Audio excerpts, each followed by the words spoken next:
Senhor, manda fogo nessa noite, Senhor. Derrama teu Espírito, meu Deus, neste lugar.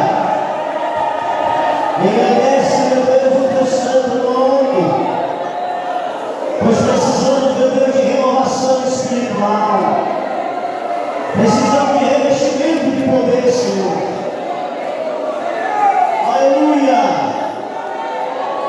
Aleluia! Vai de novo, Senhor, vai de novo, Jesus.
Pastor Giovanni, orando por mim nesse momento, em nome de Jesus. Pastor Giovanni, orando pela minha vida.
nome de Jesus, eu te peço, meu Senhor, usa para o teu servo como canal. Meu Deus, Senhor, abrir, meu Senhor, e fechar, meu Senhor, de sua boca, meu Pai. Nessa noite, meu Senhor, tu venha, meu Senhor, derramar a tua graça no meio do teu povo, Senhor. Que possamos, meu Deus, nesta noite, meu Deus, não sentir, Pai, não, ó Pai, Senhor, possa não sentir esta noite, meu Deus. Nem temor, Senhor, mas pelo contrário, nós sentimos, Senhor, que só a tua graça te basta, meu Senhor. Eu te peço, meu Senhor, nesta noite, usa o pastor Edmilson, Pai, como muito, Senhor. Então, eu te apresento a tua igreja, prepara o Senhor, o coração de cada um para esta noite. Meu Senhor, prepara, Senhor, quebrantas, meu Senhor, o coração da igreja nesta noite. Pai, dá o coração, Pai, receptivo, meu Senhor, para receber, Pai, a tua palavra, Senhor. Meu Deus, em nome de Jesus, eu te peço, Pai, e já te agradeço por fé no nome de Jesus.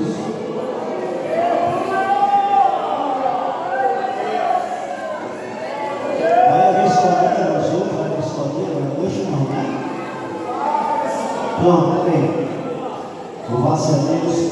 Segundo Pedro, capítulo de número 1. Segunda Epístola de Pedro, capítulo de número 1. Nós vamos ler o versículo 1 e o versículo de número 2. Segunda Epístola de Pedro, capítulo 1, versículo 1 e versículo 2.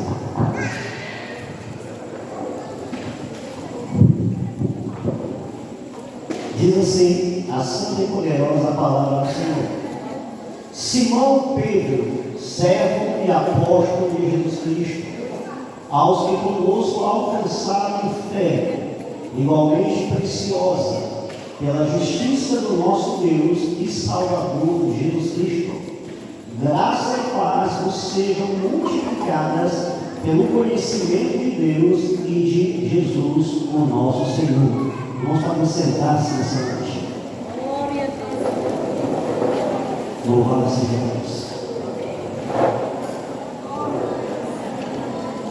Nós lemos, irmãos, nessa noite, uma carta que o apóstolo Pedro ele encaminha a determinados irmãos que fazem parte daquela igreja que ele direcionava. E quando Paulo escreve aqui, ele coloca aos irmãos, ou aqueles irmãos, na mesma posição em que ele, Pedro, se encontra, numa posição de alguém que é apóstolo, de alguém que é servo de Jesus Cristo. E quando Pedro faz isso, nós percebemos, irmãos, ao mesmo tempo, que ele faz, não pelo fato de ser servo de Jesus Cristo, não pelo simples fato de ter sido escolhido para ser apóstolo de Jesus. Pelo contrário, ele coloca os irmãos naquela mesma posição em que ele se encontra, independente da sua vida, independente da sua atitude de servo e independente do cargo que ele ocupa na igreja, que é um dos apóstolos de Jesus, como eu já falei. Então, ele sendo apóstolo de Jesus, então ele sendo servo de Jesus, ele olha para aqueles irmãos que não tinham o mesmo patamar ao qual Pedro era apóstolo e servo, mas colocam na mesma posição em que Pedro está, na posição de alguém que foi salvo por Jesus. Em outras palavras, ele foi salvo não porque era servo antes, ele foi salvo não porque era apóstolo antes, ele foi salvo porque primeiramente confiou na justiça do nosso Deus. É o que ele diz aqui no versículo, vejamos novamente. Simão Pedro, servo e apóstolo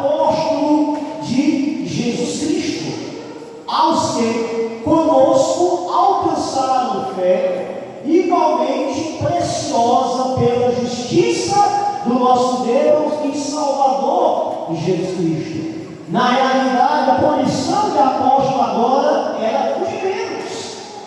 A condição de servo agora, nesse exato momento, era de menos. Porque ele olha para os irmãos que ele escreve as cartas e diz: olha, vocês alcançaram o que eu alcancei. Assim como eu fui salvo, vocês também foram salvos pelo mesmo caminho que eu descobri. E o caminho que eu descobri não foi os meus méritos, não foi a minha religião, não foi a minha força, não foi a minha servidão. O caminho que eu escolhi foi a justiça do nosso Deus.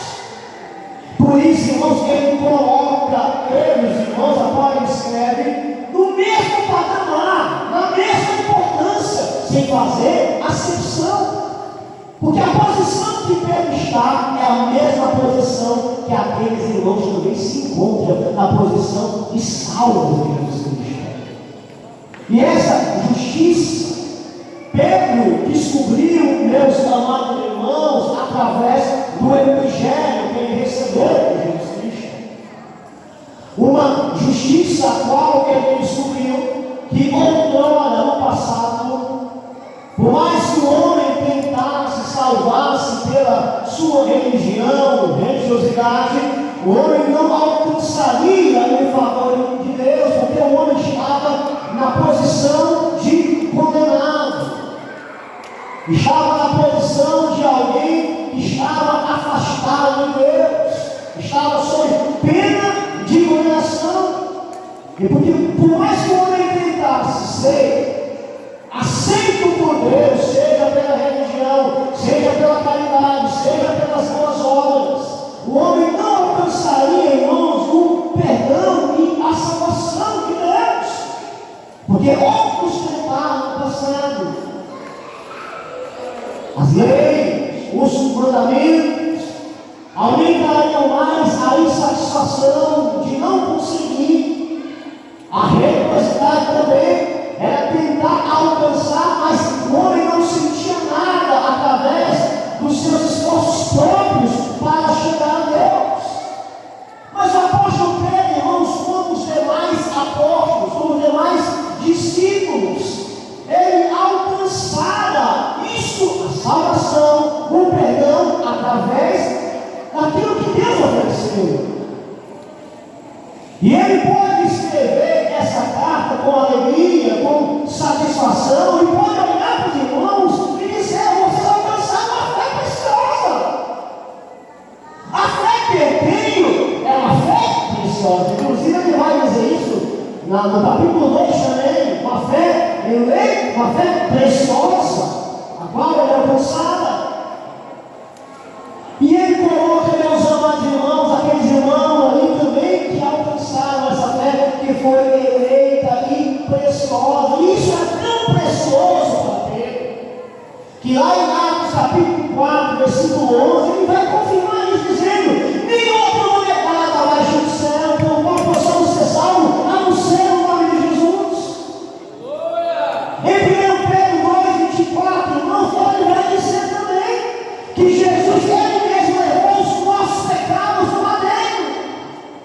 A mensagem da justificação, ela estava nos lábios, ela estava no ensinamento do apóstolo Pedro também. Vejamos o que ele diz na palavra de Deus, 1 Pedro, capítulo 1, versículo 18, diz assim, 1 Pedro 18: sabendo que não foi com coisas corruptíveis, como prata ou ouro, que fostes resgatados da vossa maneira de viver, que por tradição recebeste dos vossos pais, mas com o precioso sangue de Cristo, como de um cordeiro imaculado, incontaminado. Versículo 20: qual na verdade em outro tempo foi conhecido ainda antes da fundação do mundo, mas manifestado nesses últimos tempos por amor de nós, e que por ele credes em Deus, que ressuscitou dentre os mortos, e lhe deu glória para que a vossa fé e esperança estivessem em Deus. Ele confirma ainda mais isso no capítulo 2, versículo de número 24, que diz: levando ele mesmo em seu corpo os nossos pecados sobre o madeiro, para que mortos para os pecados pudéssemos viver para a justiça, e pelas suas pisaduras nós fomos sarados. Portanto, meus amados irmãos, Pedro descobria que os seus pecados não poderiam ser perdoados, que ele não podia sair da condição em que ele se encontrava debaixo de condenação. Ele sabia, irmãos, que não podia ser salvo, mas ele descobriu que através do sacrifício de Jesus Cristo, os seus pecados, meus amados irmãos, poderiam ser perdoados, a sua pena poderia ser revogada, se ele cresce daquilo que Jesus fez na cruz do Calvário pela sua vida. E como eu disse aqui, esta doutrina da justificação, ela não ficou permeada só na vida de Pedro, ela também permeou a vida dos outros apóstolos. Paulo escreveu sobre a doutrina da justificação pela fé. Em Romanos 5:8 vai dizer: justificados pois pela fé, temos paz com Deus por intermédio de Jesus Cristo. Em Romanos 3, a partir do versículo 23, vai dizer que todos pecaram e carecem da glória de Deus. Ele vai continuar dizendo: mas Deus propôs a justificação pela fé no nome de Jesus. Você começa, irmãos, a ver como a doutrina da justificação, ela trazia, irmãos, uma fé que era eleita e preciosa. Vejamos aí Romanos também. Romanos capítulo de número 3. Primeiramente, Romanos 3, a partir do versículo de número 23, diz assim: porque todos pecaram, instituídos estão da glória de Deus, sendo justificados gratuitamente pela sua graça, pela redenção que há em Cristo Jesus, ao qual Deus propôs para a propiciação pela fé no seu sangue, para demonstrar a sua justiça pela remissão dos pecados antes cometidos sob a paciência de Deus, para a demonstração da sua justiça neste tempo presente, para que Ele mesmo seja justo e justificador daquele que tem fé em Jesus Cristo. Em Romanos 5 diz: temos sido modificados pela fé, temos mais com Deus por nosso Senhor Jesus Cristo. Versículo 6 vai dizer também: porque Cristo, estando nós ainda fracos, morreu ao seu tempo pelos ímpios, porque apenas alguém morrerá por um justo, pois poderá ser que pelo bom alguém ouse morrer, mas Deus prova o seu amor para conosco, em que Cristo morreu por nós, sendo nós ainda pecadores. Logo muito mais agora, sendo justificados pelo seu sangue, seremos por ele salvos da ira, porque se nós, sendo inimigos, somos reconciliados com Deus pela morte do seu Filho, muito mais, temos sido já reconciliados, seremos salvos pela sua vida. E não somente isso, mas também nos gloriamos em Deus por nosso Senhor Jesus Cristo, pelo qual agora alcançamos a reconciliação. Note, irmãos, que em apenas um versículo nós conseguimos ver Pedro olhar para aqueles irmãos que não estavam na mesma posição em que Pedro se encontrava, de alguém maduro, que era apóstolo de Cristo Jesus, mas que da mesma maneira, irmãos, que eram salvos em Jesus, porque também foram justificados pelo sangue de Jesus. É o que diz no versículo 1, Simão Pedro vai dizer: Simão Pedro, servo após Jesus Cristo, aos que conosco alcançaram fé igualmente preciosa pela justiça do nosso Deus. A justiça do nosso Deus, meus amados irmãos, é o sangue que Deus propôs ao seu Filho derramado na cruz. E assim como Pedro estava naquela posição de salvo, todos aqueles que creram em Jesus, irmãos, estavam na mesma posição em que se encontrava o apóstolo Pedro, posição de salvos em Cristo Jesus.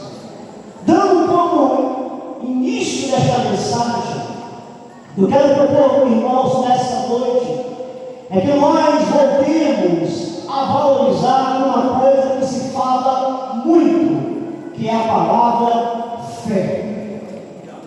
Eles foram salvos pela fé.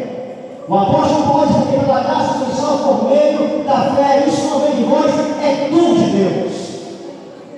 E esta fé que se fala muito, se faz necessário, irmãos, que nós não apenas venhamos falar sobre ela, mas que nós venhamos a usá-la naquilo que Deus revelou na sua palavra, em cada momento das etapas da nossa vida cristã e também na igreja como corpo de Cristo.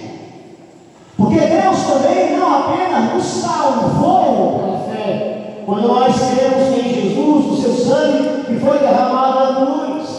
A partir do momento que Ele nos salvou em Cristo Jesus, Ele não quis, irmãos, que as nossas vidas ficassem divididas, ficassem, irmãos, ao léu, aonde nós pudéssemos guiar a nossa própria vida nos nossos próprios caminhos, aonde fomos salvos e aí ficássemos dispersos, cada um para um canto, cada um para um lugar. Quando Ele nos salvou pela fé, Ele nos colocou no seu corpo, Ele nos colocou na igreja, Ele nos chamou para fora do mundo, para que pudéssemos estar no seu aprisco, para que pudéssemos ser o seu rebanho, para que pudéssemos ser o seu corpo, para que pudéssemos ser a sua igreja. Quando Ele fala, irmãos, em salvação, o desejo dele não é apenas salvar cada um e para o caminho. Ele fez questão, irmãos, de deixar os reunidos como ovelhas do seu rebanho. Vejamos aí 1 Pedro, no capítulo de número 2, nós temos o versículo 24, note, ele vai falar sobre o Evangelho, ele vai falar sobre salvação, ele vai falar sobre aquilo que Jesus Cristo fez na cruz, mas ele tem um objetivo, que está no versículo 25, vejamos aí, o 24 novamente, 1 Pedro 2, 24, ele vai dizer: levando ali mesmo em seu corpo os nossos pecados sobre o madeiro, para que mortos para os pecados pudéssemos viver para a justiça, e pelas suas pisaduras nós somos sarados. Mas o 25 vai dizer: porque eles foram ovelhas desgarradas, mas agora tendes voltado ao pastor e bispo das vossas almas. Ou seja, irmãos, o nosso Jesus não apenas salva, Ele reúne aquele que Ele salvou. Ele não apenas salva, irmão, para cada um fazer o que quer e viver a sua vida leve. Nós temos um sumo pastor, que é Jesus, e que Ele quer cuidar da igreja, meus amados irmãos. Nós somos ovelhas do seu aprisco. Por isso que em João 3, ele vai usar essa linguagem, onde Ele é bom pastor, e Ele dá sua vida pelas suas ovelhas, e as suas ovelhas conhecem a sua voz, e ninguém não pode arrebatar da mão do Pai, ninguém pode arrebatar das mãos dele, irmão, porque nós somos ovelhas do seu aprisco. Mas, meus amados irmãos, nessa questão de igreja, de corpo, de ser ovelha de Jesus, é necessário também fé. Porque a fé, irmãos, não é necessária apenas para salvar. A fé também é necessária para viver como corpo de Cristo. E para viver, irmãos, como corpo de Cristo, é preciso, irmãos, receber da parte de Deus fé que Ele dá à sua igreja. Vejamos o que diz a palavra de Deus em Romanos, capítulo de número 12. Romanos, capítulo de número 12, a partir do versículo de número 3. Vamos ler a partir do versículo 1. Diz assim: rogo-vos, pois, irmãos, pela compaixão de Deus, que apresentei os vossos corpos em sacrifício vivo, santo e agradável a Deus, que é o vosso culto racional. E não sejam conformados com este mundo, mas sejam transformados pela renovação do vosso entendimento, para que experimenteis qual seja a boa, agradável e perfeita vontade de Deus. Nós, no versículo 1, versículo 2, nós oferecemos ao culto a Deus, o culto racional. E ele vai falar de uma renovação, a renovação do nosso entendimento. O nosso entendimento não é mais um entendimento que tinha no mundo, porque o nosso entendimento agora é o entendimento de Cristo Jesus. Nós não temos agora mais a mentalidade mundana, chuva dessa mentalidade, quando nós não conhecíamos a Jesus, quando nós estávamos no mundo, mas agora, irmão, nós fomos chamados para fora, nós temos uma mentalidade, a nossa mente agora foi renovada. Só que a partir do versículo número 3, que ele vai dizer, porque pela graça que é dada, diga a cada um entre vós que não pense em si mesmo além do que convém, antes pense com moderação, conforme a medida da fé que Deus repartiu a cada um. Existe, irmão, na igreja, uma medida da fé, ou uma medida de fé, que Deus repartiu a cada um. Deus deu fé a cada um de nós, para viver no corpo de Cristo, que é a igreja. E ele vai falar que essa medida que nós podemos interpretá-la como dom que Deus dá ao seu povo, que Deus dá aos crentes em Jesus, na medida certa que Deus dá a cada um, que Deus reparte a cada um. E essa fé que Deus dá a cada um, Paulo vai dizer que nós não podemos ir além dessa medida. Em outras palavras, Deus deu um dom a você, Deus deu dons a mim, deu dons a você, igreja, irmão, para que você venha exercer esse dom no meio da igreja, no corpo de Cristo. De tal forma que se você tem duas opções, que são dois extremos, ou você não exerce esse dom que Deus lhe deu, seguramente da fé que Deus lhe deu, e você deixa o corpo de Cristo fraco, porque você não está exercendo o seu dom no meio da igreja. Deus lhe deu, mas você não exerce. Por outro lado, você pode cair no outro extremo. O dom que Deus te deu não é suficiente para você. O dom que Deus lhe deu é um dom que você não quer.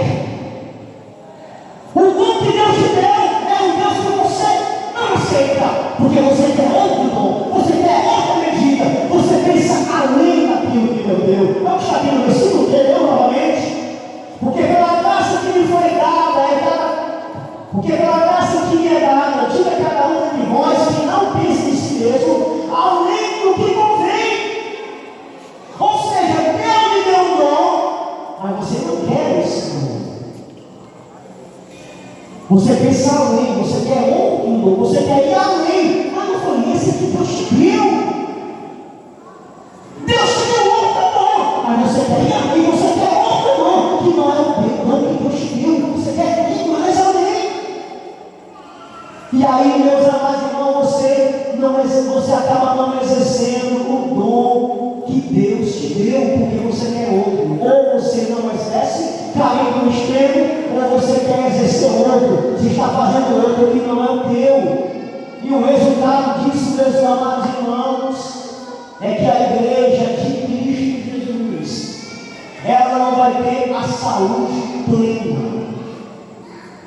Ela não vai ter, irmãos, um desenvolvimento perfeito, porque cada irmão deveria estar exercendo o seu dom que Deus repartiu, mas em vez disso, irmãos, a igreja deixa de exercer o dom que Deus repartiu a cada um.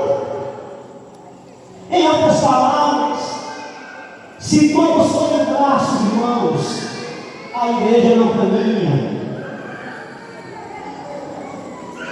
Se todos forem pernas, não vai ter cabeça para pensar, para meditar, braços para organizar, porque nós somos um corpo.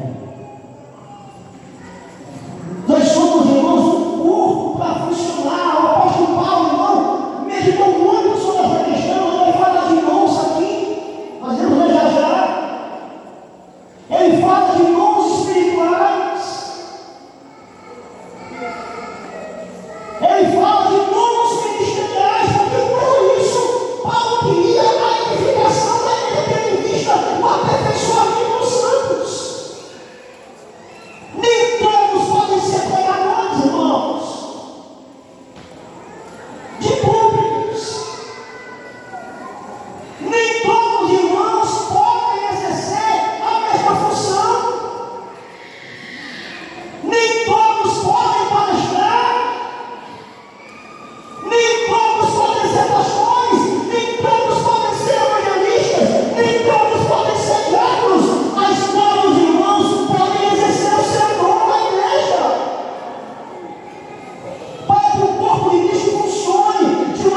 Porque às vezes eu penso comigo mesmo o seguinte: se eu pudesse voltar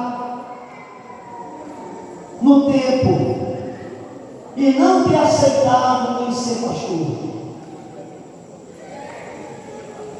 Não porque eu discorde, eu tenha dúvidas acerca do meu dom. Mas porque, meus amados, eu olho para a obra de Deus e falta quem realmente não sai de porta em porta pregando o Evangelho de Jesus. Porque falta muitas vezes pessoas dispostas para poder ensinar a escola bíblica. Porque falta grupos de irmãos querendo evangelizar na rua, querendo evangelizar nas praças, querendo evangelizar na sua congregação, querendo evangelizar no setor, querendo evangelizar na igreja, porque todos querem fazer a mesma coisa. E quando todos os irmãos querem fazer a mesma coisa, a igreja não anda, a igreja fica implantada, porque não se deixaram de exercer o seu chamado e o seu dom.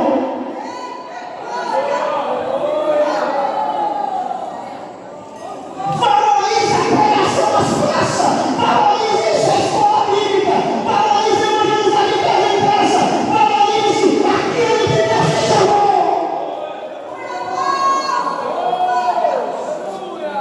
Porque Deus, irmãos, na sua palavra, Ele não nos chamou para sermos pessoas para estar em evidência.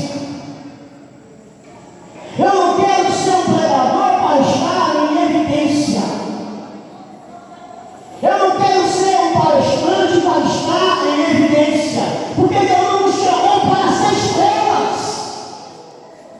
Deus nos chamou para edificar a sua igreja.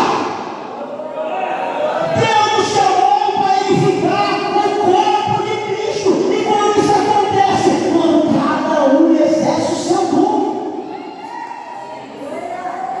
Vejamos aí, a partir do versículo de número 4, diz assim, Romanos 12:4.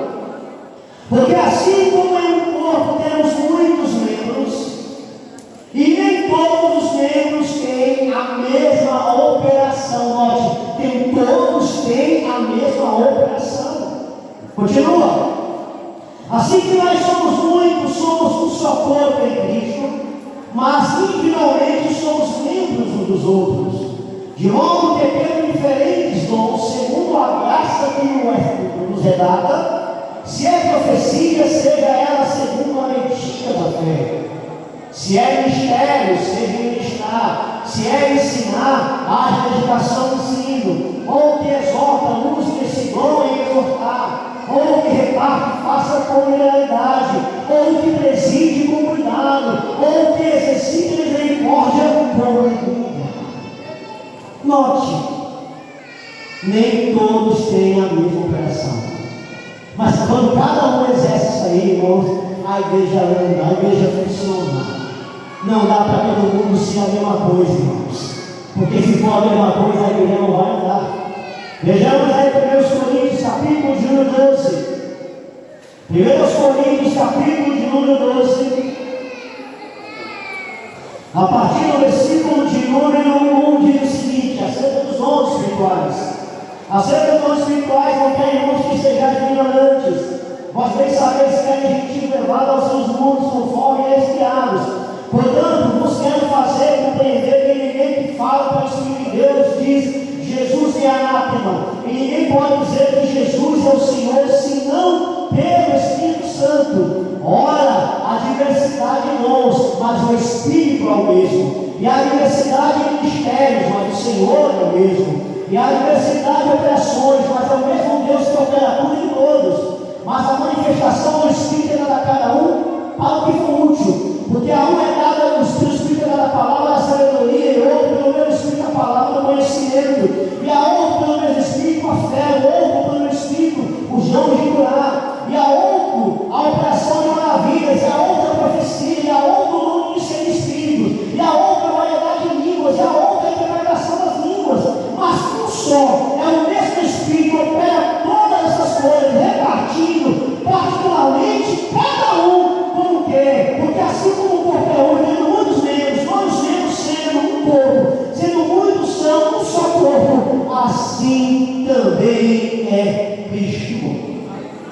E aí, meus amados irmãos, Efésios capítulo 4, versículo 11, eu já falei. Efésios capítulo 4, versículo de número 11. Diz assim também: e ele mesmo deu uns para apóstolos, outros para profetas, outros para evangelistas, outros para pastores, outros para doutores, querendo o aperfeiçoamento dos santos para a obra do ministério, para a edificação do corpo de Cristo. Aí vai dizer o versículo 15 a 16: antes, seguindo a verdade e a amor, pensamos em tudo naquele que é a cabeça, Cristo, no qual todo o corpo bem ajustado, ligado, pelo auxílio de todas as juntas, segundo a justa operação de cada parte, faz o aumento do corpo para a edificação e a cura, irmãos. Se Deus quer a edificação, Deus quer um bom ajustamento, Deus quer um aperfeiçoamento da igreja. Isso é possível, isso, irmãos, quando cada um descobre o seu chamado, quando cada um descobre, irmãos, o seu dom e exerce no meio da igreja. E por 3 vezes, aliás, se não me engano, o apóstolo Pedro também fala sobre isso. Mas por 3 vezes, irmãos, o apóstolo Paulo coloca isso na palavra, que é quando Deus coloca dons através de nós na igreja para edificar o corpo de Cristo, porque Ele quer aperfeiçoar e Ele quer aperfeiçoar dessa maneira, irmãos. E aí é preciso meditar sobre isso, irmãos, porque é preciso você olhar para a igreja aonde você se congrega, o seu bairro, a congregação, e você vai pensar: a congregação está crescendo, os irmãos estão evangelizando nas congregações, está havendo escolinha bíblica na congregação que você se congrega, professores lá têm ensinado a palavra, os dons têm se manifestado no lugar onde você está. Ou nós apenas estamos reunidos apenas em grandes eventos. E aonde nós nos congregamos na semana, irmãos, está sendo deixado ao léu, está deixando de crescer, de progredir espiritualmente, porque deixamos muitas vezes, irmãos, de exercer o nosso dom. Deus dá dom para ser exercido. Deus dá dom para serem, irmãos, praticados, usados no meio da igreja. Jesus contou uma parábola sobre isso, irmãos, em Mateus 25. A parábola dos talentos. A Bíblia vai dizer que um recebeu do seu Senhor apenas um talento. Outro recebeu mais. E o Senhor, meus amados irmãos, ele foi fazer uma viagem longa. Aquele que deu mais, meus irmãos, multiplicou os talentos, usou os talentos. Aquele que ganhou um pouquinho menos, usou os talentos, multiplicou os talentos. Mas aquele, irmãos, que ganhou apenas um talento, ele, irmãos, usou uma desculpa. Ele foi preguiçoso. Ele foi negligente, porque Deus deu o Senhor nem tem talento, mas ele arrumou uma desculpa dizendo que o seu Senhor é muito mau, é um homem duro. Ele foi e enterrou o talento. E aí, meus amados irmãos, na parábola, o Senhor volta e multiplica, irmãos, aqueles talentos, aqueles que ganharam mais. Mas aquele que enterrou o talento, cadê o talento? O Senhor vai dizer: cadê o talento? Não, eu enterrei, porque eu ouvi falar que tu era uma pessoa dura, uma pessoa má, que tira onda e isso e aquilo lá. Começou a arrumar desculpa, irmão. Mas o Senhor era mal assim, porque ele abençoou os outros. Vejamos um texto aí, Mateus 25, Evangelho de Mateus, capítulo 25. A partir do versículo de número 14, Mateus 25, a partir do versículo 14. Exatamente, vejamos aí, a Bíblia diz, a partir do versículo 14: porque isto é também como um homem que, partindo para fora da terra, chamou os seus servos e entregou os seus bens. E a um deu 5 talentos, e a outros 2, e a outro 1, e a cada um segundo a sua capacidade, e azentou-se logo para longe. E tendo ele partido, que recebeu 5 talentos, mostrou com ele, granjeou outros 5 talentos. Da mesma sorte que recebera 2, granjeou também outros 2. Mas o que recebera 1 foi, cavou na terra e escondeu o dinheiro do seu senhor. E muito tempo depois veio o senhor daqueles servos e fez contas com eles. E então aproximou-se que recebera 5 talentos, trouxe outros 5 talentos, dizendo: Senhor, eu entregaste 5 talentos, eis aqui outros 5 talentos que granjei com eles. E aí eu mostro que o Senhor não era mal, versículo 21. E o seu Senhor lhe disse: bem, servo fiel, sobre pouco foste fiel, sobre muito te colocarei, entre o teu gozo e o teu Senhor. Como é que ele era mal? Como é que o Senhor era mal, irmão? Se aquele que granjeou, abençoe mais ainda. Se ele fosse mal, ele recebia tudo que acabou-se. Mas ele abençoou ainda mais, porque ele não era mal, o Senhor era bom. Versículo 22. E chegando também o que ele tinha recebido 2 talentos, disse: Senhor, entregue-me 2 talentos, e esse que com ele granjeou outros 2 talentos. Disse seu Senhor: bem, está servo bom e fiel. Sobre um pouco foste fiel, sobre muito te colocarei, entra no gozo do teu Senhor. Ele abençoou esse também. Ele era justo, mas não mal, não nulo, mas ele era justo. Versículo 24 vai dizer: mas chamando também o que recebeu o talento, disse seu Senhor: eu conheci-te que és um homem burro, e que seiva onde não semeaste, e ajunta onde não espalhaste, e atemorizado, escondi na terra o teu talento, aqui tens o que é teu. Respondendo, porém, o seu Senhor disse: mal e negligente servo, sabias que seiva onde não semeei, e ajunta onde não espalhei? É a tua pergunta.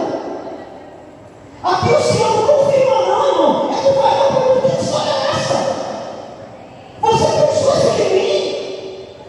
E se você pensou isso de mim, aí é que você tinha que granjar mesmo. Aí é que você tinha que produzir ele. Não é isso não.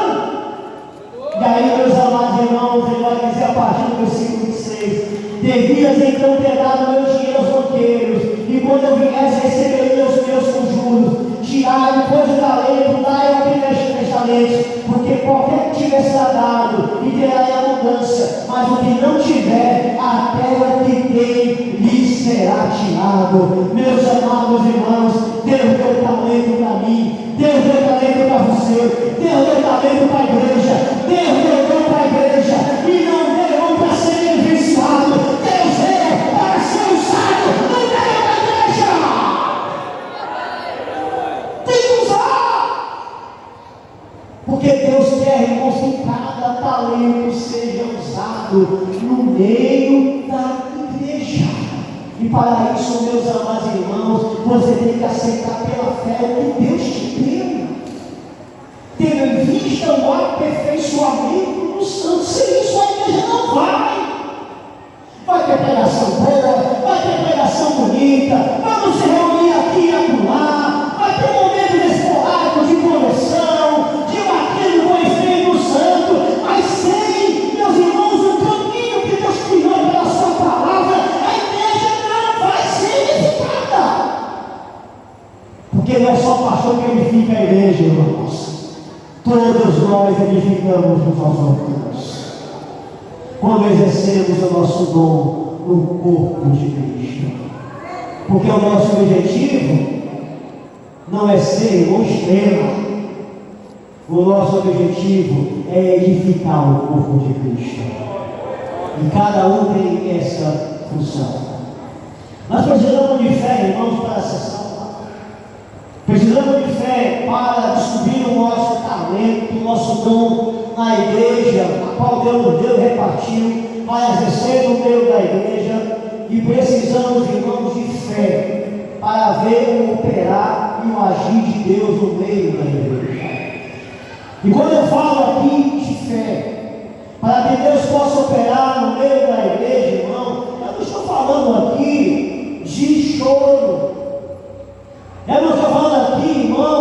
humildade, de sentimento, de lágrimas, de contar histórias tristes, de apenas dobrar os joelhos, de apenas chorar, se amedrontar, se orar em humilhação. Não estou falando disso, eu estou falando de fé bíblica, fé experiencial, fé no coração, fé que confia, fé que acredita, fé que não duvida, que Deus vai agir, que Deus vai operar. Porque não, se for por choro, se for por história triste, se for por humildade, o Evangelho está cheio de história assim. Jesus se compadeceu dessas histórias.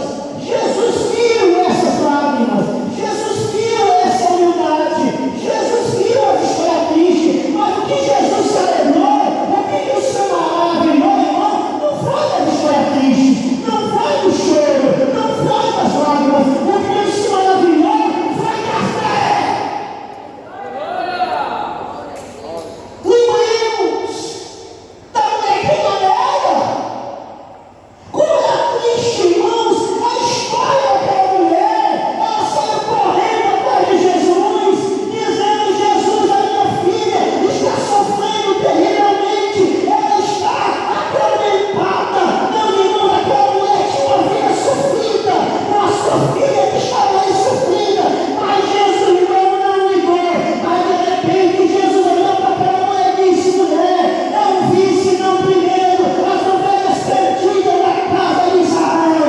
Mas aquela mulher, irmão, por mais que ela tivesse que estar triste, por mais que ela desabafasse o seu sofrimento, ela olhou para Jesus e disse: Senhor, mas até as criancinhas comem, até os cachorrinhos comem da mesa, e cai na mesa do Senhor, das criancinhas, naquele exato momento, irmão, Jesus olhou para aquela mulher e maravilhou-se na sua fé e disse: nem nessa Israel eu vi tanta fé. Mas aquela mulher tinha uma história triste. Ela perseverou, ela insistiu, mas o que fez, irmão, Jesus agir foi a sua fé. Vai, a tua filha está curada, porque irmãos, foi fé.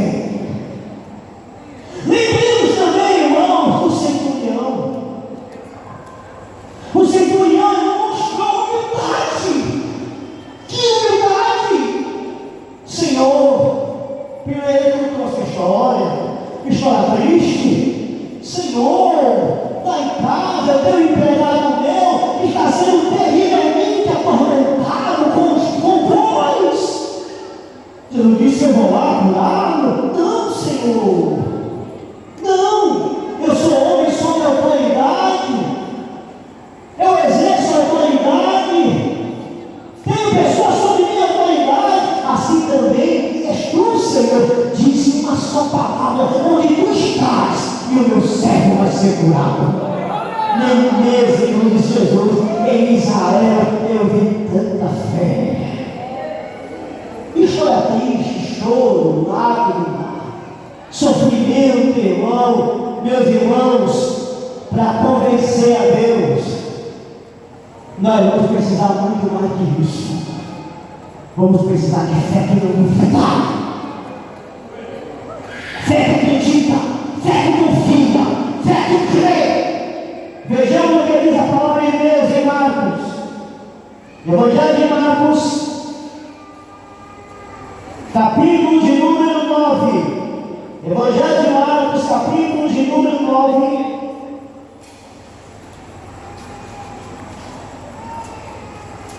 Evangelho de Marcos, capítulo de número 9. A partir do versículo de número 20, diz assim: Marcos 9 e 20 diz: e trouxeram quando ele o viu, e logo o Espírito agitou com violência. Aliás, vamos ver mais, a partir de 17, pronto. Marcos 9, 17, diz assim: e um da multidão respondeu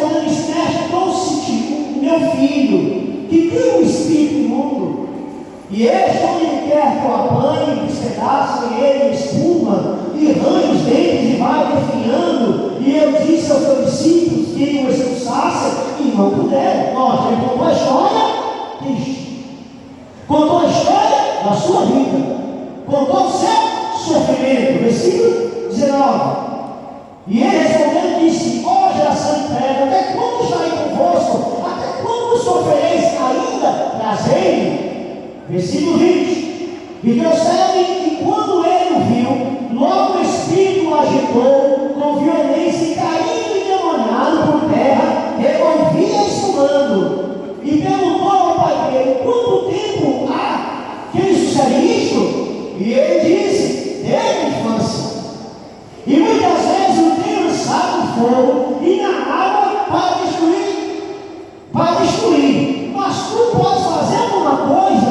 Tem compaixão de nós e ajuda-nos. Os irmãos, que história triste. O discípulo foi expulsado. Ele contou a história para Jesus. Jesus chegou lá. Jesus viu cada parte acontecendo no sofrimento.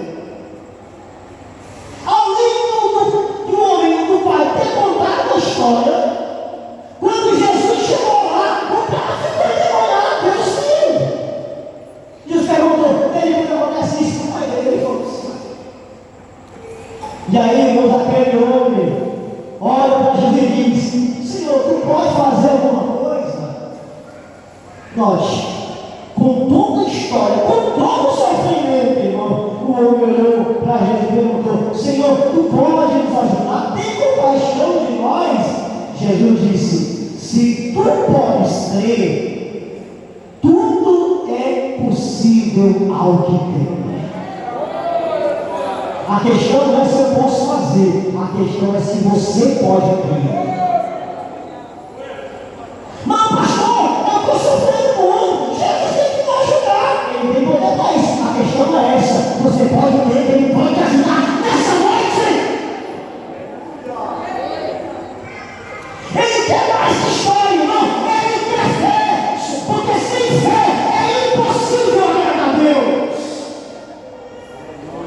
Louvado seja o nome de Jesus. E aí, meus amados irmãos, o homem vai dizer, a partir do versículo 24: e logo o pai do menino, clamando com lágrima, disse: eu creio, Senhor, ajuda na minha incredulidade. E Jesus, vendo que a multidão concorria, repreendeu o espírito imundo, dizendo: espírito mudo e surdo, eu te ordeno, sai dele e não entre mais nele. E o espírito imundo saiu, irmãos.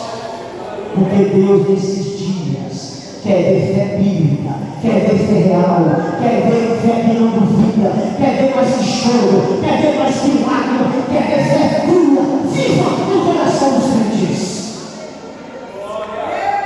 Mas não basta apenas ter a fé. Tem que sabermos a quem nós estamos pedindo. Nós estamos pedindo a Jesus, que disse: tudo que pedires em meu nome crendo, eu farei. Eu farei. 2 cegos chegaram para Jesus e queriam ser curados. Jesus olhou para ele e disse: vocês têm que eu posso fazer isso? Vocês têm que eu estou aqui no meio de vocês, o Jesus, o Nazareno, eu posso fazer isso? E eles creram e Jesus fez. Tem crente, irmão, que está querendo testemunha de Jeová, que faz do Espírito Santo uma coisa e que faz de Jesus, irmãos, uma criatura. O testemunho de Jeová mostra que o Espírito Santo é Deus, que o Espírito Santo não é uma pessoa, que o